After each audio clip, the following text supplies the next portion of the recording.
Life is like a camping trip. You travel the world, find a place to set up your tent, and you enjoy the time that you have. Some say that getting out in nature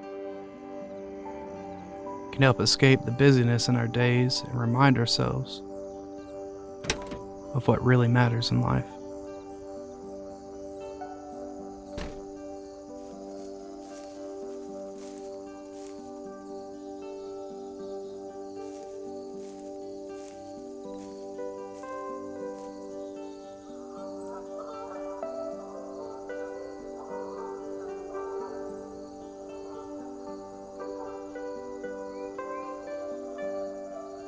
Why am I here? What's my purpose? Where am I going? Aren't those the questions we all ask at some point?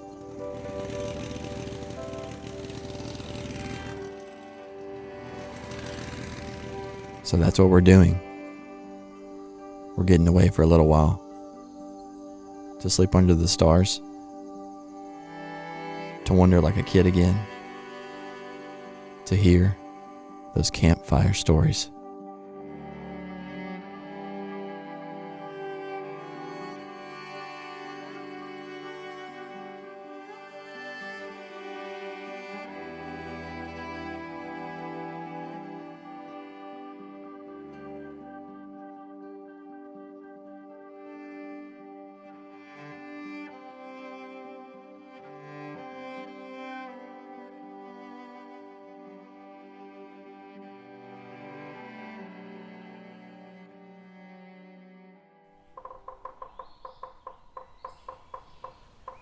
You think you're gonna miss your big warm bed this weekend?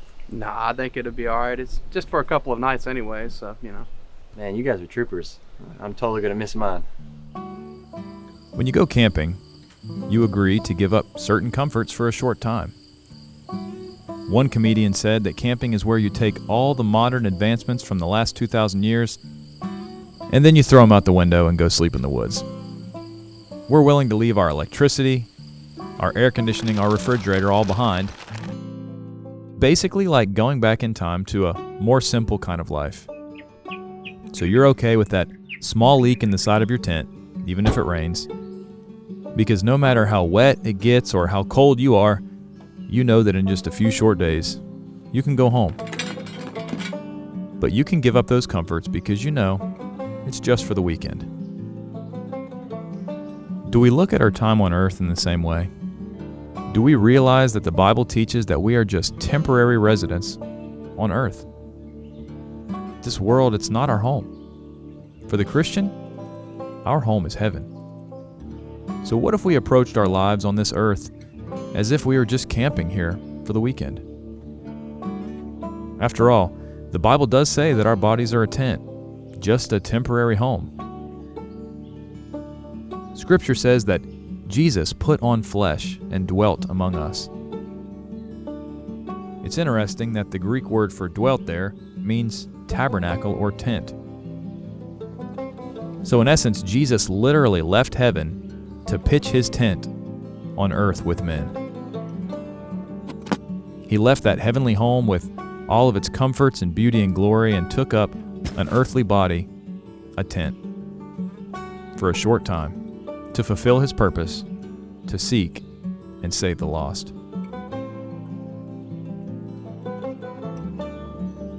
If you look at the life of Abraham, he lived in a tent for over 100 years. Why? Well, in Hebrews 11, the word says that by faith, Abraham dwelt in the land of promise as in a foreign country, dwelling in tents with his family. For he waited for the city which has foundations, whose builder and maker is God.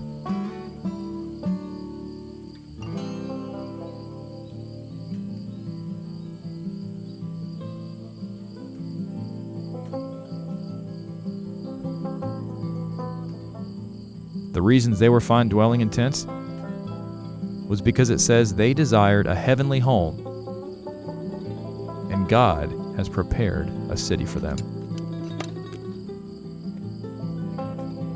He looked to a heavenly home, not his earthly tent, but a permanent home with foundations in the heavens. While we are here on this earth, our purpose is to serve God so that one day we can end up in that heavenly city. I have one question for you, though. Have you made your reservations yet?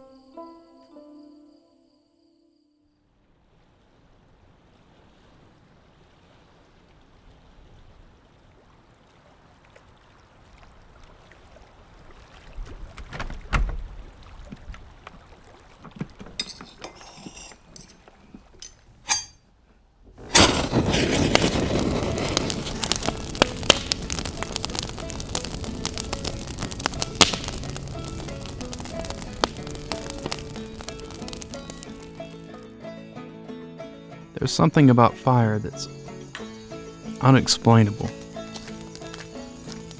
Its beauty, maybe. It never seems to get old. Just sitting there and watching it burn.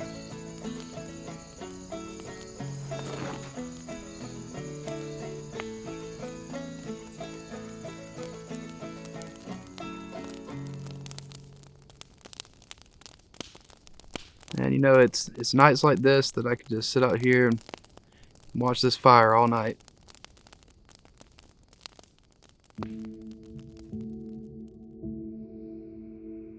It also makes me think of a story in the Bible where God described himself with a phrase. It was a phrase that carries so much weight that can't be measured. To the Hebrews, this phrase was powerful.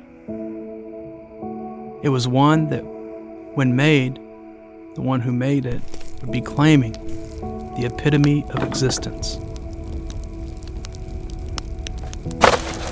I am that I am.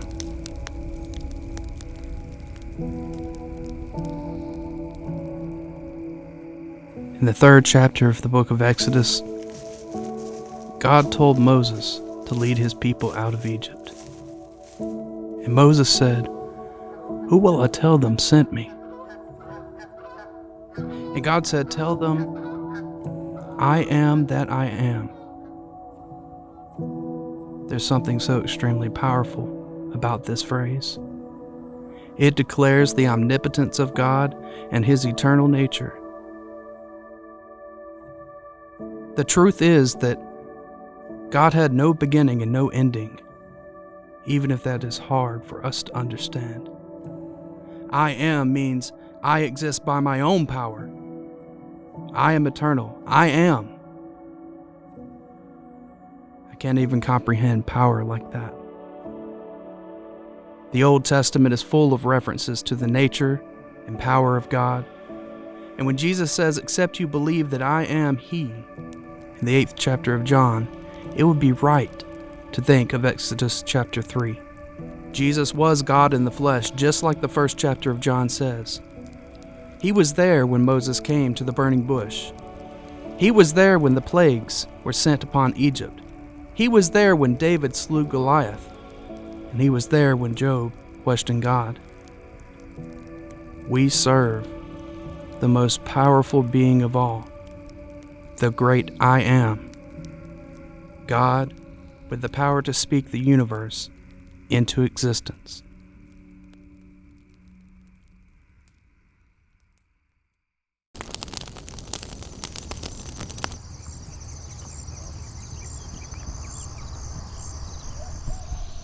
When I was growing up, I remember I used to open the palm of my hand and I would look at it.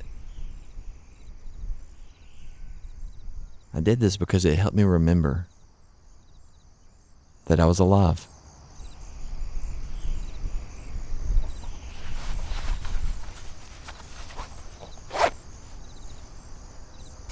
As a kid, time was much different. It was like it was frozen.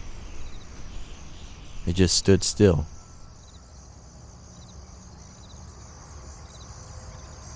But as you get older, it feels like yesterday was 10 years ago. doesn't it?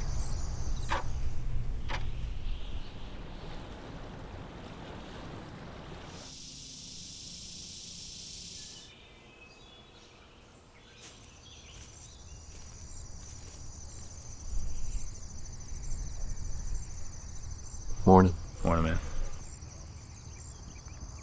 Isn't it crazy? What's that? Seems like just yesterday I was in high school. Now I have a wife and a little boy who's about to be a year old. Time flies, man. Yeah, you're not kidding. Hey, you boys coming?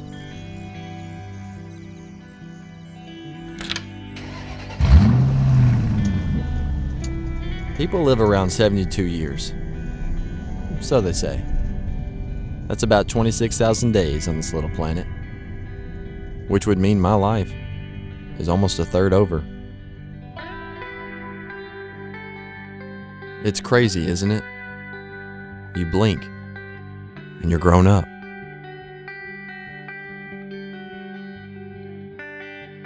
Have you ever thought about this?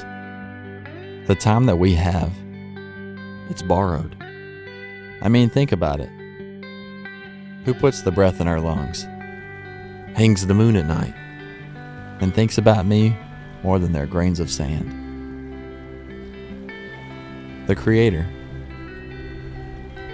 He's the one who puts the feeling in my fingertips, the beating in my heart. And too many days, I take it all for granted. One day, I know that my time is going to run out of sand. It's just like Scripture says, life's a vapor. At some point, it makes you wonder, why am I here? What's my purpose? Where am I going? You know, the wisest man to ever live, Solomon, he wondered about these same things. And after experiencing everything that is in this world, he realized that all that matters was to fear the one who gives us life and to keep his words. He shared that God put eternity into our hearts, a longing for something bigger. But the truth is, too many people wait to think about eternity until tomorrow. But what if today was the last time the sun came up?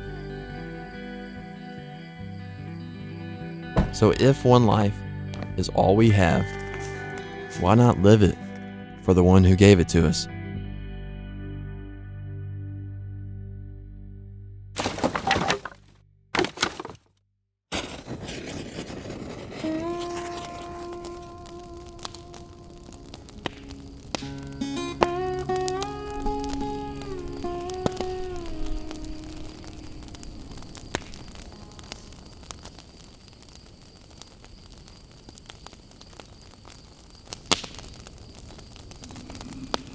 Hey, why don't you reach in there and grab me that marshmallow? Yeah, right, Shadrach. Hey, Meshach and Abednego, why don't you bring your boy Shadrach over here another marshmallow?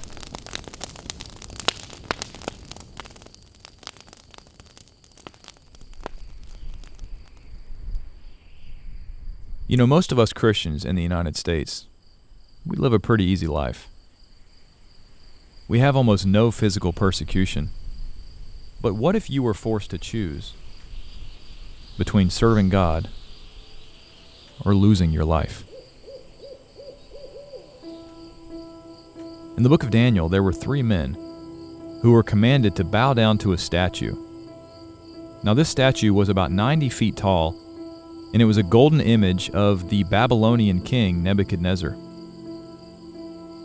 I mean, if you think about it, the Statue of Liberty's body is only 151 feet tall. So a 90-foot tall golden statue was a huge statue. And these men refused to worship it, even on punishment of death. You know, they said to the king, God is able to save us, but even if he doesn't save us, we still will not worship this golden image. And because of this, they were thrown into a fiery furnace for it. Now God saved them from the furnace, and showed them that God has the power to save.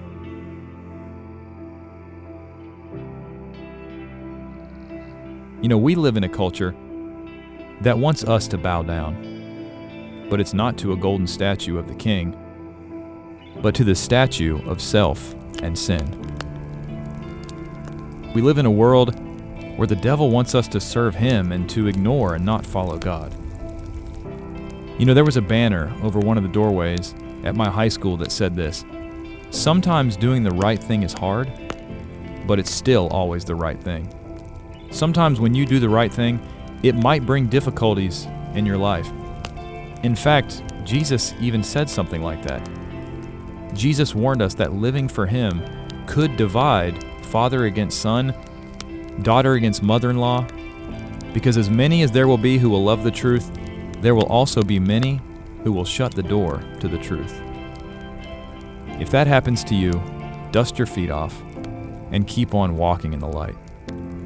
The Son of God reminds us that when this happens, we are to rejoice, because we are being treated as he was when he was here on earth. Keep your head up. Jesus built his church, his bride, and we can always find comfort in our spiritual family.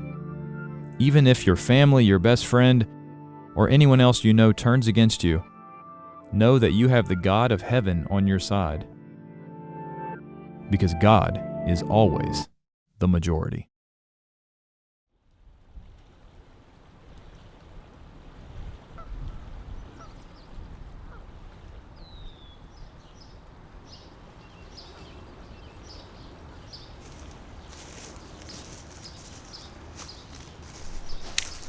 Hey man, what's going on? Hey man, I have not caught anything. Yeah. Maybe you ought to try a different kind of bait. Something, maybe the fish here like something a little different. Yeah, that's a good idea. Yeah.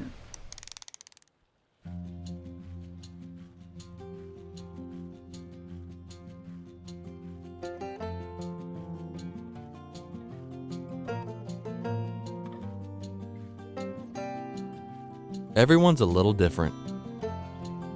We each have our own story. That hometown we grew up in. Even those childhood memories you hold on to. You know what I mean? We're each unique. I might drink my coffee black. Maybe you drink your creamer with a little coffee. Who knows? You might even like to fish.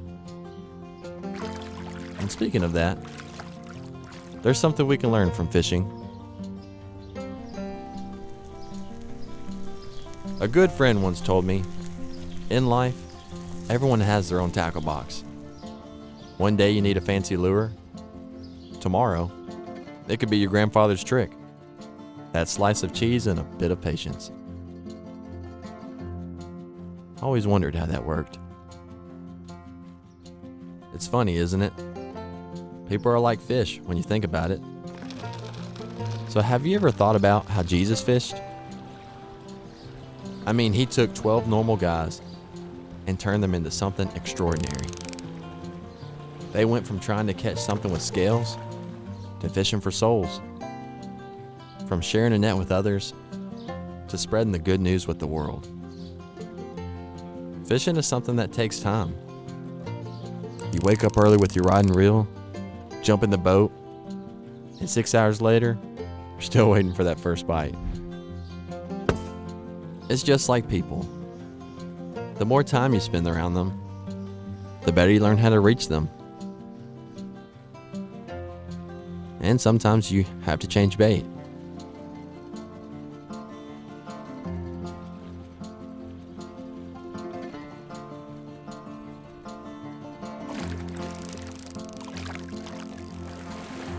But that's okay. I mean, think about Jesus. To some people, he spoke in parables. Mark said Jesus spoke to the people as they were able to hear it. Paul said he was all things to all men, to save some. So you see, to different groups, Jesus used different ways of reaching them. Your tackle box may be different from mine, Maybe you're good at catching them fishing from the bank. Or maybe it's casting a line next to that old stump that was hit by lightning years ago. The great thing is that although ways to reach people may change, the truth never does. And we each have something we can do to share the good news. Well, are you ready to go fishing?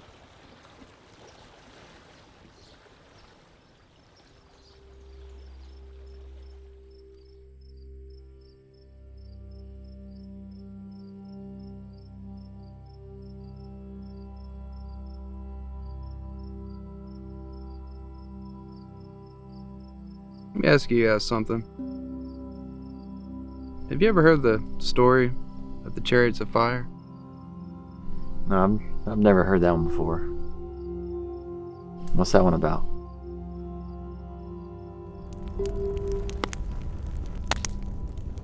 Elisha and his servant are surrounded by an army of Syria. The servant is filled with fear and can't think of any way they will escape. Isn't it easy to be like that servant? To look at the troubles, the fears, the sorrow, the hostility of the world seeking to close in around us, to capture us and smother us out, to take us for its own purposes back before the ruler of this world. Elisha told his servant not to fear, because they weren't outnumbered or outmatched, but that their side had something much more than those who sought to take them. He prayed to God to open his servant's eyes, and when that young man looked around himself, he saw a great army, an army of horses and chariots, all of fire, round about Elisha. God delivered Elisha and the young man. You know, we don't wrestle against flesh and blood, or principalities, or nations like Elisha and that young man, but we do fight a fight. Ephesians chapter 6 speaks to that. But God has still equipped us for the fight that we face too. Just like Elisha, he has given us the equipment we need to stand against the wiles of the devil, as well as those that serve him and the tools he uses. The same God that was in the beginning, that made Elisha his prophet, that opened the eyes of the servant and taught us what we need to know to fight through this spiritual warfare that we wage today, came to earth and fought with us too. John chapter 1 says he came in the flesh, but you know he didn't come the first time with flaming fire, taking vengeance, like 2 Thessalonians tells us he will one day. He came as one of us the first time. And he died for everyone, for anyone that will listen to what he has to say in order to save them, to recruit them into his army. He'll come again one day, but it will be like 2 Thessalonians chapter 1 says the next time. He'll come back as a conqueror, and the whole world with everything in it will be burned with fire.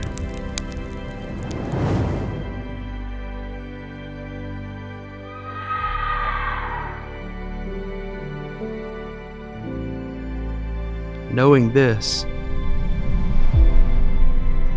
what kind of person do you want to be? What army do you want to be a part of in this spiritual fight?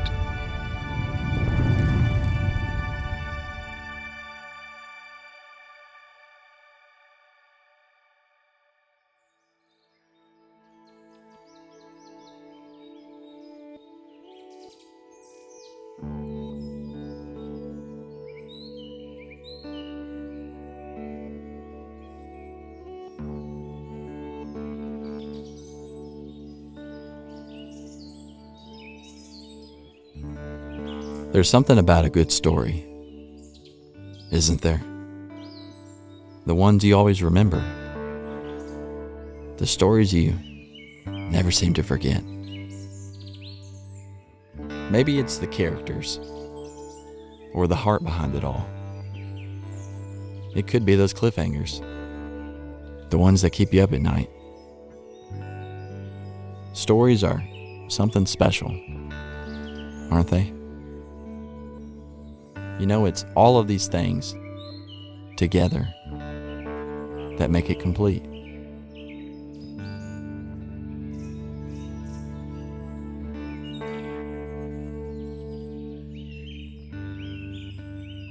But what would happen if someone were to take out part of the story?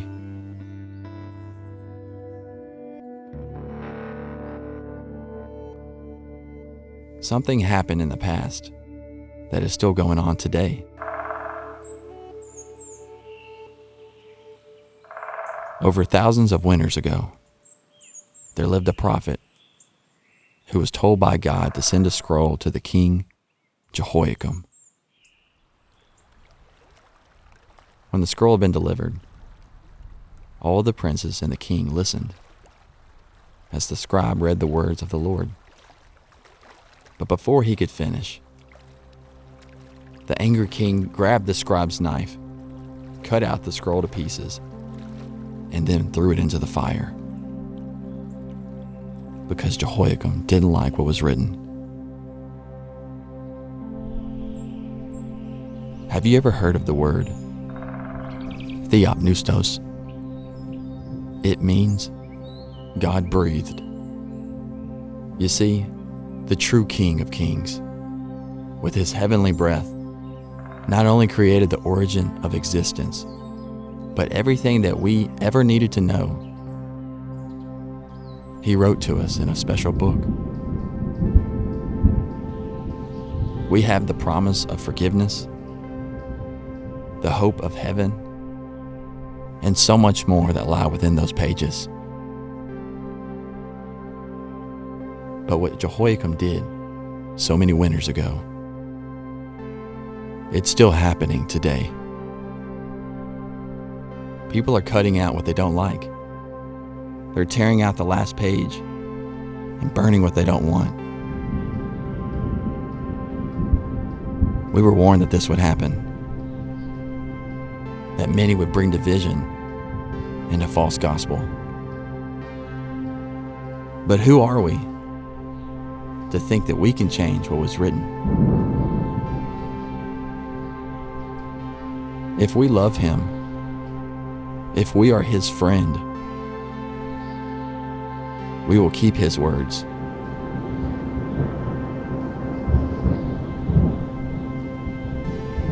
One king couldn't destroy them.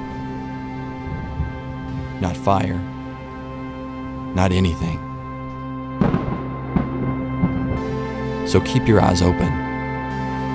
Wolves are among us. And long live the truth.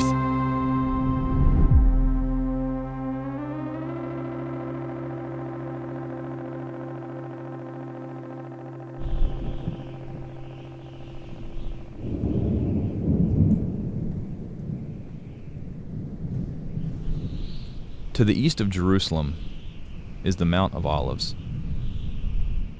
In the valley between the two, you might know it as the Garden of Gethsemane. In Aramaic, Gethsemane means oil press. And that's ironic because in this place, Jesus was emotionally pressed as he prayed that this cup of suffering, if possible, could pass from him. Have you guys ever thought about the night that Jesus was arrested? I want you to close your eyes for a second.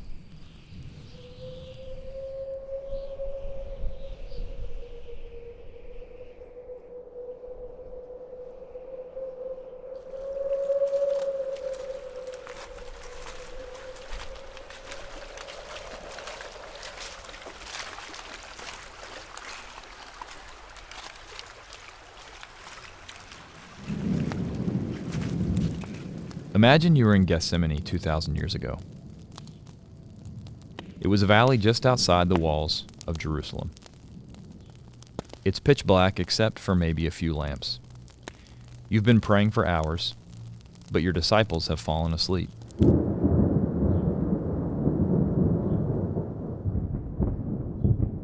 You look up towards the giant stone walls of the city, and you see a mob of torches, and they're coming for you. People who are familiar with Jerusalem would say that it takes about 10 to 15 minutes to wind down those paths from the city walls to the Garden of Gethsemane. What if you knew what was about to happen to you?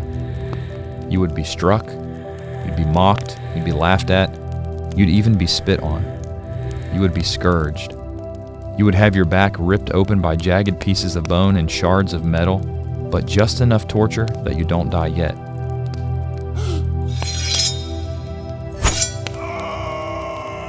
Then they would inflict one last embarrassing and shameful act. They would strip you of your clothing and gamble for it while you hang on a cross. What would you do if you saw the torches coming and you knew that they were for you? Would you fight? Would you run over the Mount of Olives to Bethany to hide in Lazarus' house? Or would you wait and let them take you, although you know that you're innocent? In John chapter 18 and verse 4, it says that Jesus knew all the things that were about to happen to him. But he didn't run, like most men would. He waited, while the torches approached, until Judas finally gave him the kiss of betrayal. His disciple, a friend, turned enemy. Arrested without cause, and his disciples fled and abandoned him. Why did Jesus go through all of that? Why did God the Father even allow it? Why did God hold back the armies of heaven in order to allow his only Son to go to the cross? It was for you. It was for me. It was for every person who's ever walked the face of this earth, and it was to save us. It was to set us free from sin and death, and it was to pay for our sins with his perfect, sinless blood. That's what he did for you. What will you do for him?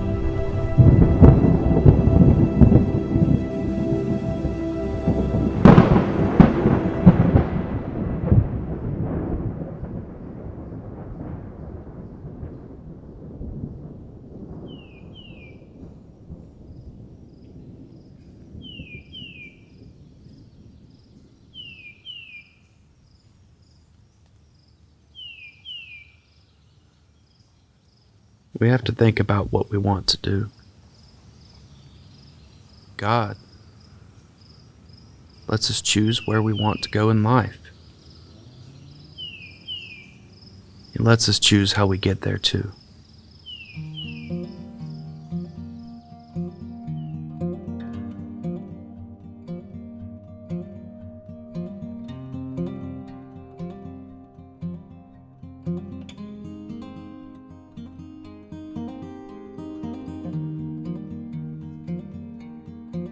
There's a long road in front of most of us.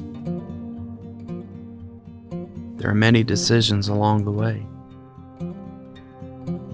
Lots of things for us to see while we travel to. Jesus says, "Enter ye in at the strait gate, for wide is the gate, and broad is the way that leadeth to destruction, and many there be which go in thereat. Because strait is the gate, and narrow is the way, which leadeth into life, and few there be that find it." God tells us there's one important path, one primary choice that we have to make in our spiritual lives. At some point, we have to decide if we're going to follow that trail, or if we're going to go down a different one. There are many trails in life, and many people will try to convince you to go down this one or that one over there. The difference with the path God gives us, this choice, this trail,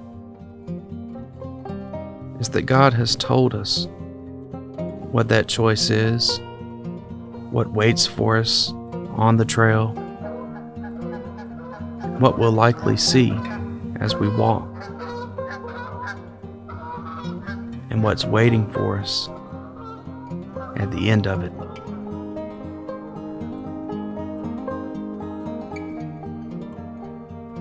There is a place of rest, a place of beauty, a place of fellowship and peace if we follow that one trail. The opposite is true if we follow the other.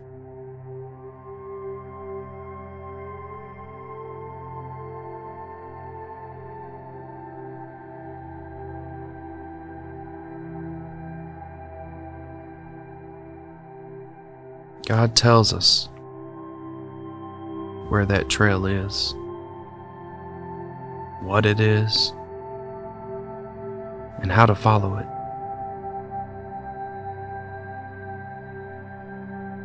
But He leaves it up to us to make that choice.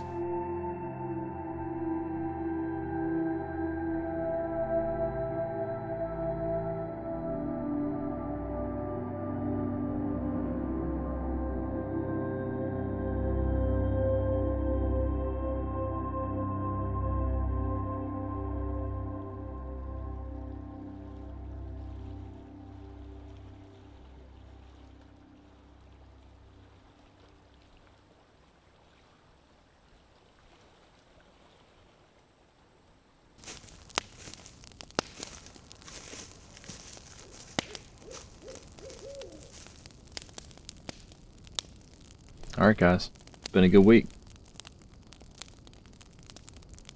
But I gotta ask you, are you ready to go home?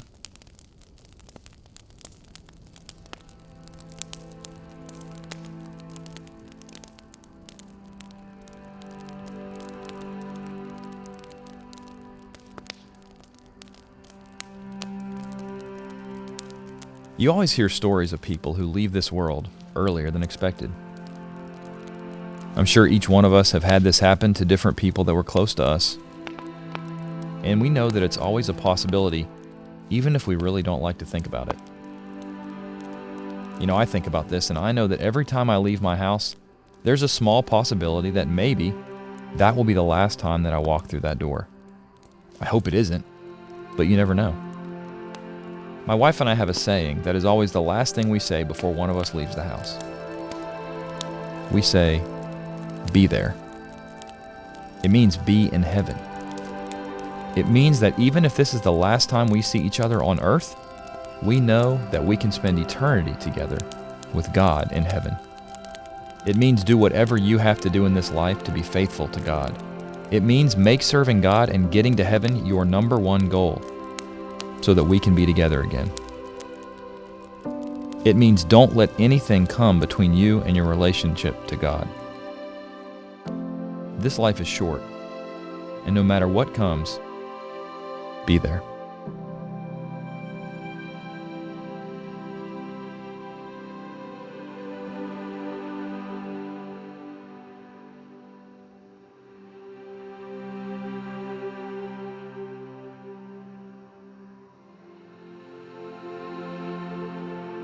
Remember who it is that you were created to serve. Remember what He did for you. Remember the rest that waits for you if you choose to follow His plan, His will. If you choose to live your life the way that God tells you to live it. The way that Jesus lived His.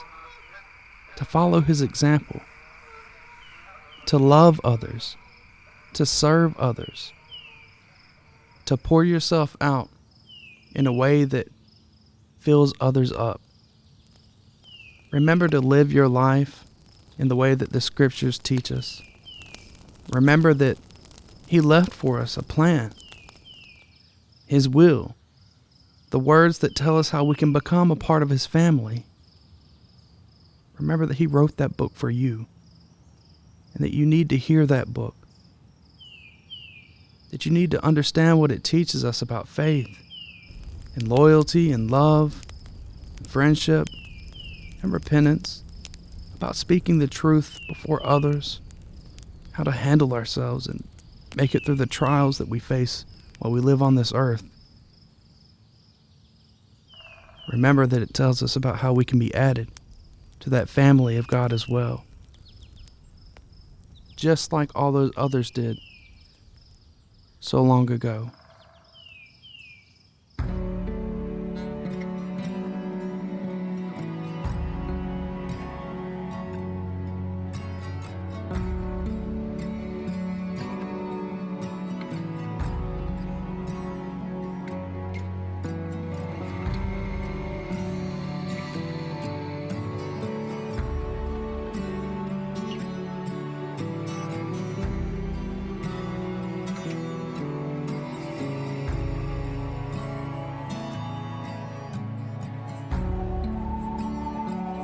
We must not forget that this world isn't our home. We're simply sojourners in this short life until that great day when we leave these earthly tents and finally be home with the one who made us.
When the coals begin to simmer down and the wood starts to die, keep the faith. Know that we're in this together.